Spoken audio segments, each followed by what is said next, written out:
Good morning, aspirants. I'm Rupam Jhajmera, Senior Mentor at Prep IS. Today is 19th of August, and I welcome you all on today's edition of What to Read in the Hindu newspaper. While going through the articles, we will not only see it from the lens of its relevance for prelims and mains, but we'll also try linking it with other GS papers as well. So let's get started. The very first article that is relevant for today's edition of Hindu newspaper is about India Bloc considers motions to remove CEC. Now, if I have to identify the key theme from this particular article, that talks about is debate over accountability and constitutional authorities. And in this, there has been a process wherein the opposition is trying to move a motion regarding removal of CEC. So this is relevant for GS paper 2 under the theme polity, constitutional bodies and election commission. Also relevant for GS paper 2 governance wherein electoral reforms can be linked while going through this particular article. For prelims, the areas that we need to know is about Article 324 altogether, wherein Election Commission has been discussed. Then removal process of Election Commission and Chief Election Commission. What are the differences between the two? Is CEC position equivalent to Supreme Court judge? Election Commission, other Election Commission and CEC, are they equal or not when it comes to power? So these all areas and the clarity you need to require while going through this particular article. Also, the recent changes in 2023 that has taken place with regard to appointment of Election Commission and Chief Election Commission. This also has to be brushed up. From Main's perspective, the same article is to be seen while linking the independence of Election Commission and credibility of elections could be asked. Also, we can even link it with the overall democratic institution that can be made transparent and ensuring checks and balances can be linked while going through this particular article. We can even see it from the angle of separation of powers and the trust in constitutional institutions that we have to go through. So in this manner, this particular article is to be seen holistically, covering all the angles and probable questions that might arise. Moving on, the next important article that is worth our attention is about Supreme Court's remark on Enforcement Directorate based on facts. Now, we have seen ED has been in news, and basically the opposition parties have alleged the misuse of ED against them. So the key theme, if we have to identify in just one line while going through that particular article, is Supreme Court versus ED and the issues of federal overreach that has been seen in the recent past, allegedly by opposition parties. So this is relevant for GS paper 2, polity and governance, wherein role of statutory bodies and federalism can be linked. Also, this can be relevant for GS paper 2 under the theme judiciary as well, wherein judicial review of executive actions can be challenged in Supreme Court. So for prelims, what we need to know is about ED, whether that's a constitutional body, statutory body, or executive body. Then knowing about PMLA Act of 2002 and if there are any amendments in the recent past or not. Then federal structure, Article 246 and 7th schedule, that can also be revised while going through this particular article. For mains perspective, the areas that we need to know. Firstly, does ED undermine federalism? This can be thought. Also for ethics paper as well, there has been a lot of misuse or investigative agencies and public trust erosion taken place uh, because of these the actions of whosoever is in power, that can be linked while going through this particular article. We can even see this from the angle of center state relations, in particular federalism, then judiciary's role in checks and balances, governance and ethics, wherein perception of institution is to be seen from the angle of our syllabus So this is how this particular article is to be seen while going through the nitty-gritties of this article. Moving on, the next important article is on editorials page that talks about required reforms. So there has been in the news like rationalization of GST rates, which has been a long standing demand from the very long time. So this is to be seen, and this has been done by the government. So so this the key theme, if I have to tell you while going through this particular article, it talks about rationalization of GST rates. Then the other issue or the other debate that can be seen from this particular article could be consumption push versus revenue loss. Because if the government tries to reduce the GST rates, there would be a trade off of revenue loss for the government. Next, it is relevant for GS paper 3 economy, wherein taxation and inclusive growth can be linked while going through this particular article. Also, it can be useful for our GS paper 2 governance as well, wherein fiscal federalism can be linked while going through this particular article. Then, for prelims perspective, the areas that we need to know is about what are GST councils? Is it a constitutional body or not? Then, how about GST slabs, the changes that has been so far? Then, also, when it comes to revenue distribution, and if this is the case, we need to know about finance commission as well. What is their role? Whether they are constitutional in nature, executive in nature, or statutory in nature. Then, for May's perspective, the same article can be seen from the lens of GST reforms as a tool for economic growth.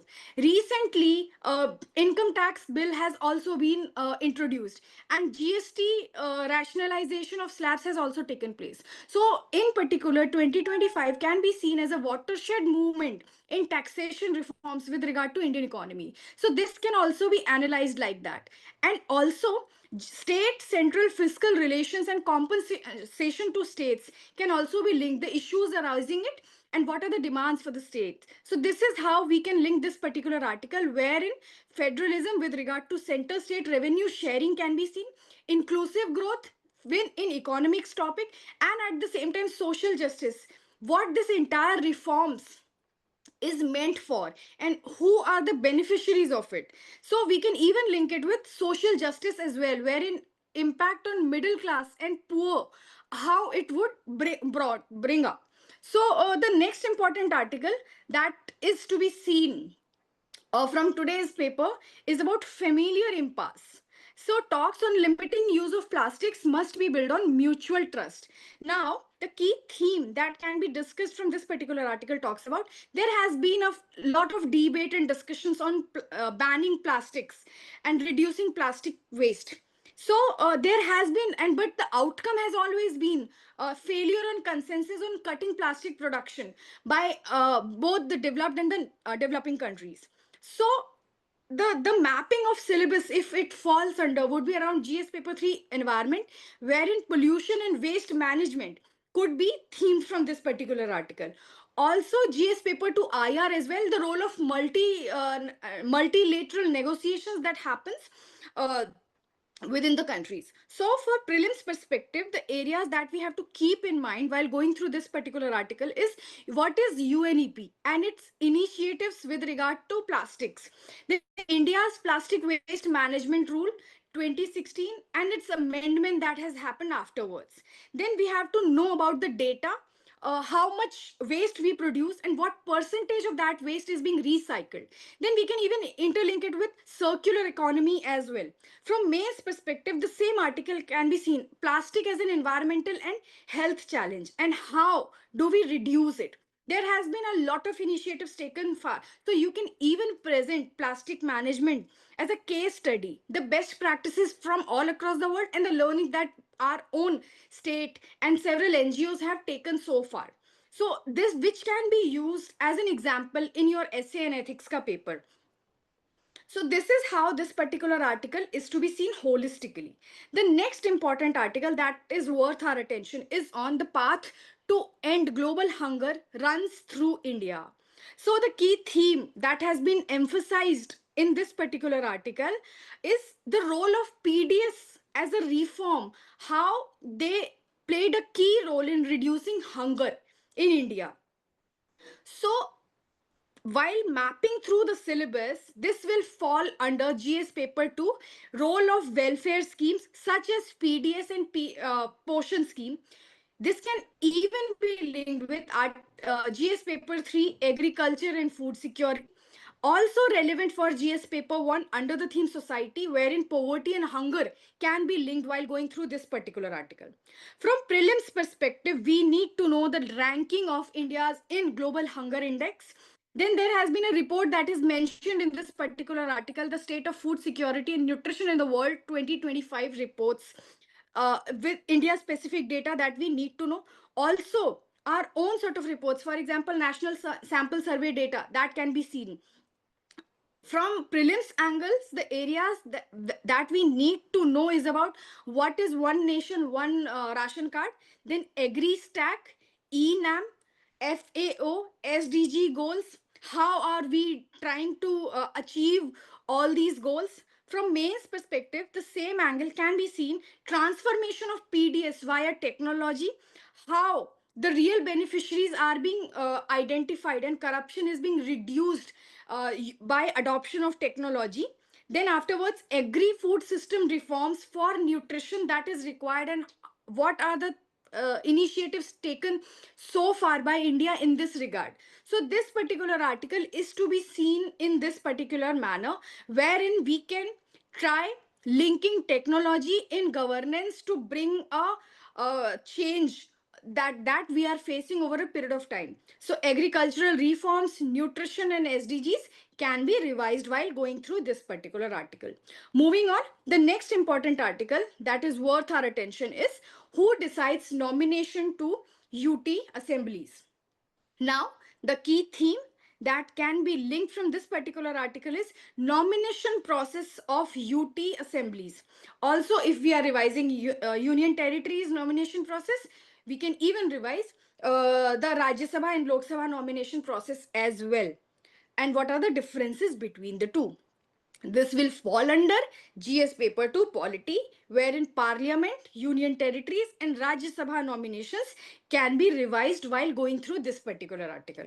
From prelims perspective, this hold relevance, wherein how Rajya Sabha nominates its 12 members by president, who gives assent, how, what are the qualifications for that, one needs to go through that. Also, the Government of Union Territories Act 1963, what has been the process so far, why Jammu Kashmir is a new thing of nomination altogether. So Jammu Kashmir nomination process would be seen as a part of sui genesis, because this has been the newest case altogether. For May's perspective, this particular article can be linked from the angle of a triple chain of command that has been the judgment of Supreme Court observation in 2023 with regard to Jammu Kashmir Union Territory. Then issue of democratic accountability in Union Territory that has been highlighted over the period of time. We can even connect this particular article with regard to federalism, center-state relations, and democratic accountability altogether. The next important article that can be seen from today's paper is about Indian astronaut will step on moon by 2040. So the key theme that we can link from this particular article is India's space ambition. And we have certain targets with regard to it. So this can be a link from this particular article. It is relevant for GS paper 3 science and tech under the theme space. So for prelims perspective, the facts regard to what is the contribution of India in space sector, what has been the major reforms with regard to it, and what are our aims and ambitions in the coming time. For example, Gaganyaan, ISRO's missions, Artemis missions. Then when would be India's self space station that we would be sending in the upcoming time. At the same time, from the Main's perspective, the same article can be seen from the lens of space as a driver of economy, security and diplomacy. So this can be seen from this particular article. Also, it can be linked as an element with IR as well, wherein strategic contribution and alignment can be seen with the Western countries that we have signed some agreements with in the space rates sector altogether. So this is how this particular article is to be seen while going through today's paper. The last important article for the day goes like UNHCR suspends repatriation of Sri Lankan Tamils. So the key theme that has been discussed under this particular article is human rights of Tamil refugees and violation of assurance that has been for a very long time. So this falls under GS paper 2IR India Sri Lanka relationship and refugees issue that has been the cornerstone of India Sri Lanka relationship altogether, and at the same time relevant for GS paper 1 society as well, wherein migration and refugee crisis can be linked while going through this particular article. From prelims perspective, the areas that we need to revise is on what are UNHCR, its mandate and its role. Then do India have a refugee policy or not? And if yes, what sort of action has been taken in this particular regard? From May's perspective, the same article is to be seen from the lens of India's humanitarian approach versus national security concerns, as has been seen in the case of not only Tamil refugees, but Rohingyas also, the Bangladeshi migrants also. Then this can even be quoted in IR and essay as well, when refugee as a test of international cooperation can be themed while going through this particular article. We can even link it with foreign policies as well, ethics and human rights as well, and domestic security concerns as well while reading this particular article. So that's all for today's paper from my end. Till we meet for the next time, goodbye and take care.